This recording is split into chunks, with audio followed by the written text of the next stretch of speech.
Big week in WoW this last week. A lot of interesting stuff came out of the Blizzard Q&A last week, so rather than doing just a bunch of different stories, we're going to talk all about the Q&A this week.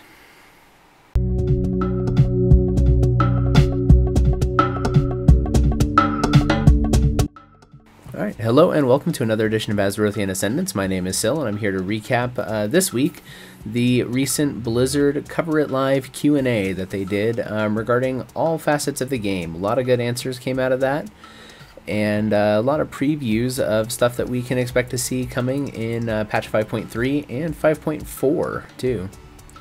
Even just amongst the highlights, lots of good info, so we're going to dive in with the first couple of highlights. First of all, Mumper did confirm in the Q&A that there would be some epic battle pets coming in patch 5.4. When asked how we would be getting those pets, he was kind of non-committal, said that there would be an interesting new way to get them. We don't know what that is, and 5.4 is still a little bit far off, considering 5.3 is still PTR tested, so we'll see how that goes. With the new content coming to the Barrens in patch 5.3, a lot of questions have been raised about how the zone will manage players both at low and high levels competing in the zone, and also how that will affect CRZ, if at all. In this Q&A, Blizzard did confirm that CRZ will be turned off for the Barrens, and it shouldn't affect low-level questing. Most of the mobs are going to be Kor'kron, and for Horde players in the zone at that level, they will actually be neutral. So if you're level 90, you're going to be fighting the Kor'kron. If you're low level, it's going to be business as usual with more level 90s around.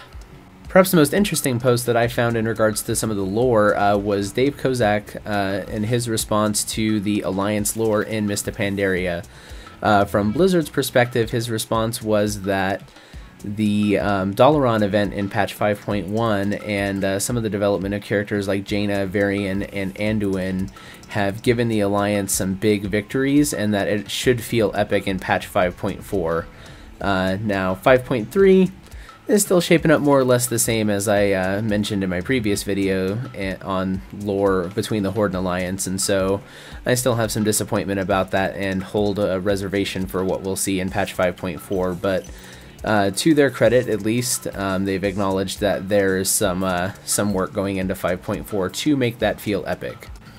Also, for those who are not fans of CRZ, Blizzard did confirm that they are working on some additional solutions to problems with low population realms, and also with unbalanced populations. They didn't really go into any detail, just saying that they have something cool in the works, so we'll see how that plays out over the next couple of patches. But they said it's probably going to be a bigger fix and something that won't likely come out during the 5.0 to all the way through the Mists cycle. PvP pet battles are going to be getting some expansion beyond patch 5.3. A lot of players have been clamoring for more detail in the interface and more options for PvP pet battling, and it looks like Blizzard has heard those complaints. So while 5.3 will introduce the ability to spectate on pet battles that you find out in the world, they do have some eyes on some improvements to that system as well. A lot of good questions on PvP that were answered by Blizzard's still relatively new PvP designer Brian Holinka.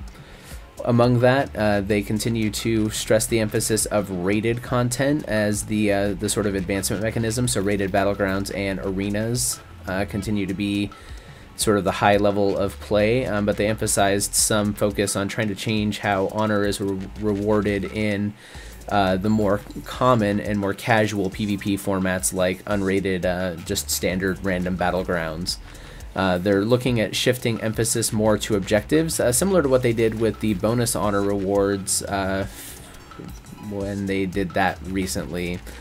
I'm failing to remember when they did it, but you may have noticed bonus honor popping up for objectives, and that's been in play for quite some time, and they're looking at doing something further to help increase that, but they're looking at it sort of cautiously because each battleground is a little different. In Arathi Basin, you can do something passive like standing at a base you already have, and that counts as defense, whereas in a battleground like Warsong Gulch, you have to be very actively engaged with combat to really be doing the job. Although in some cases it can be passive there as well, flag defense when there's no attackers, things of that nature. So they're trying to look at a solution that balances both of those types of play and balances it for the right objectives for each battleground.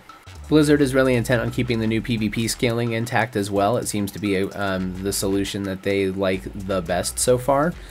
So Blizzard has confirmed that the item level scaling and the removal of resilience from gear does seem to be the right step forward from their testing. They did mention that they're continuing to evaluate it, and they're looking at, in addition to just the gear side of it, they're also looking at other rewards from PvP, as a common complaint has been that gear repairs and some of the other stuff you might want to do in the game you can't really obtain gold for via PvP, where PvE players have multiple avenues to gain gold through their normal gameplay. PvE had a fairly large number of answers with Throne of Thunder and the world first races fresh in everyone's mind. So going through here in order, patch 5.4 is still scheduled to be the Siege of Orgrimmar. One of the things that Blizzard has stated in the Q&A is that they're looking to make sure it doesn't feel like Dragon Soul again, where it's not just Orgrimmar or environments that we've already seen, but that there are going to be new environments mixed in as well. So in addition to seeing just Orgrimmar, there will be other pieces as well that will be new and unique, so there should be something for everyone to look forward to there. Looking back on Throne of Thunder, there was some evaluation of Raden, given that he actually went down relatively quickly, given how long it took a lot of the world first guilds to do Lei Shen on Heroic. While they liked the Dungeon Journal and sort of the mystery around him as the fight was unveiled and kind of came live, there were a lot of bugs and testing problems and balancing issues with it that, due to its nature as a limited encounter battle per week, were too hard for them to hotfix out. They didn't really want to disturb guilds' attempts by having an unbalanced fight and then changing it and forcing them to learn the changes. So they've continued to state, as they've done this, the same much as they did with Algalon in Wrath of the Lich King and Sinestra during Cataclysm, that they like the overall concept, but it's definitely not something they're going to constantly do. It'll probably be sort of a one-off per expansion or very occasional, so that they can work out some of the bugs that have occurred with each iteration. But they like the limited encounters. It just turned out that there were some tuning issues with him beyond normal standard tuning issues that made that fight a little harder to balance on the fly and to make it fair for the guilds that got there first. Hopefully you also like the larger raids, because Blizzard confirmed that the number of bosses in Throne of Thunder felt satisfactory to them, felt like the right balance of bosses, and they speculated that there will be a similar number of bosses in 5.4 with the Siege of Orgrimmar. Now, how many that actually means, we don't know, because there is some flexibility in the way they stated it, but I would imagine that means we're probably going to hopefully going to be seeing a double-digit number of bosses, probably 10 or more. Couple of other little maintenance-y notes they made on the Siege of Orgrimmar is that the plan currently is that it will not be pushed back. Actually, they're going to continue to try to stick to the 2-month minor patch, 4-month major patch schedule that they've been on for Mist of Pandaria so far. So looking at a calendar and kind of speculating here, it's very likely that we'll see 5.3 in the next 1 or 2 weeks, and roughly 4 months after that then. So by probably around September, we'll be doing Siege of Orgrimmar. So that's a pretty interesting statement. They said that they haven't really had to cut a lot to make that pace. They've been able to keep on the pace they set for themselves, which is good. They've also went into a little bit of the lore for Siege of Orgrimmar, and so far what they've talked about is that Garrosh probably will not be corrupted, which is a big step forward for Blizzard, and we'll talk a little bit about why that is. So over the last 2 expansions, it's been very obvious that a lot of Blizzard's big bad guys, the box leading, Arthas, Deathwing type bosses, have been corrupted in some way. They're not just out for their own motivations or intrinsically bad. They're just, they're good beings at heart that have been corrupted by some outside influence. Garrosh, they're hoping to reverse this trend. Garrosh is not being corrupted. He just has a very blunt application of the force of the Horde.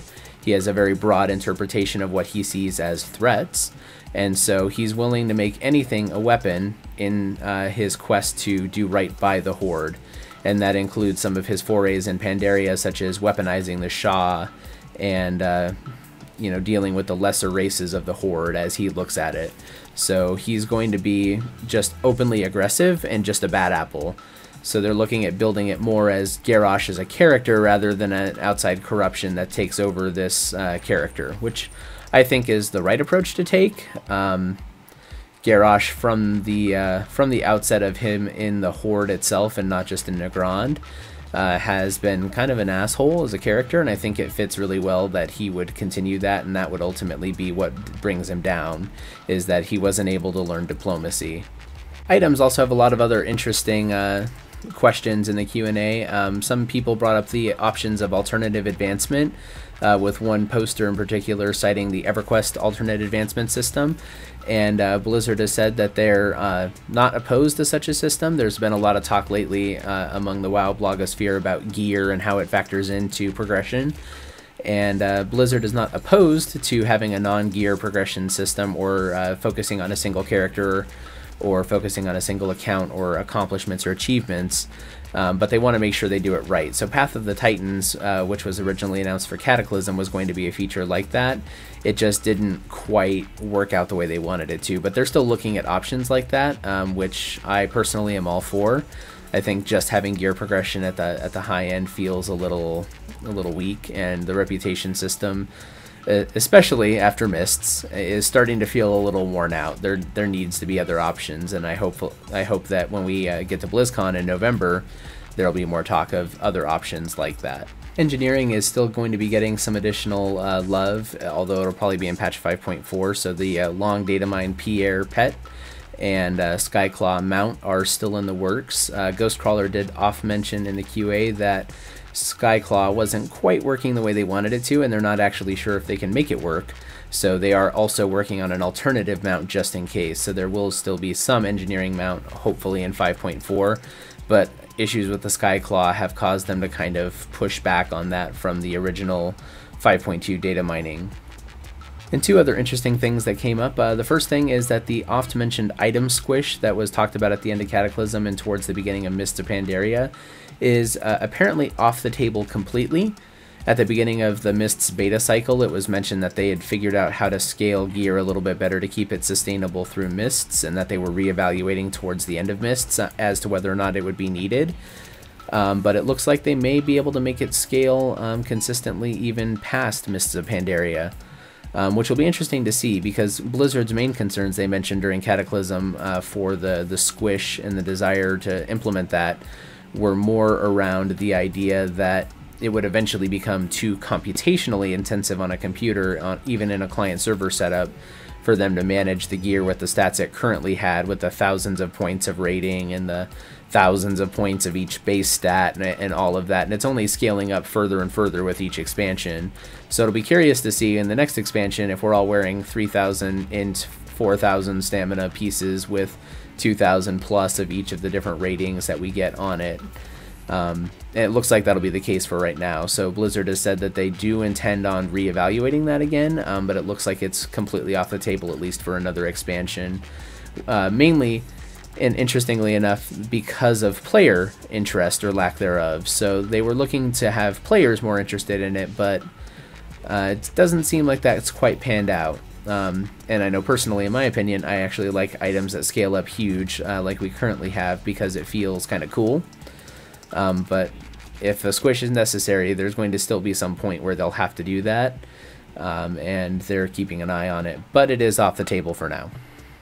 And the last big news that's sure to excite people who've been working on the Legendary throughout Mists of Pandaria is that in patch 5.3, we do get the continuation of that quest with the item level 600 epic cloaks from the Celestials of Pandaria. But 5.4 will bring an actual epic weapon, or sorry, not epic, legendary. So rather than overpowered character enhancements like the meta gems, the Shaw Touch gems, and the extra sockets, the 5.4 item will be a legitimate orange weapon that will be attainable by everyone. So they haven't really specified details on that yet. Of course, with 5.3 still in the works, it's going to be a while before we hear much more about that. But they have said that it will be an actual weapon, and further, that everyone should be able to obtain it, although they did mention, with the usual caveat that's applied to every step of the quest chain in Mists so far, that the more work you put in on it, the faster you're going to get it. And so one will assume that LFR will continue to play into that. Doing more bosses per week will allow you to get it faster, and doing it on higher difficulties will probably allow you to get that sooner. if not maybe more powerful. They haven't really specified yet as to how that's going to look, and it'll be curious to see how they balance it, because they've currently managed to keep it pretty consistent across. The bonuses have been equivalent across LFR, normal, and heroic rating, and at the point they actually have an item that is the end goal, it'll be interesting to see if they manage to maintain that. So we have more to see there. But that is those are all the highlights of the Q&A from this last week. If you have other burning questions on that, feel free to leave a comment down here. You can also check out the full Q&A both on Blizzard's community site or on your favorite local news site for World of Warcraft. So thank you for tuning in to this edition of Azerothian Ascendance. Remember, my name is Syl. Don't forget to subscribe to me here on YouTube, follow me on Twitter, and like my Facebook page. And come back every Thursday for more Azerothian Ascendance.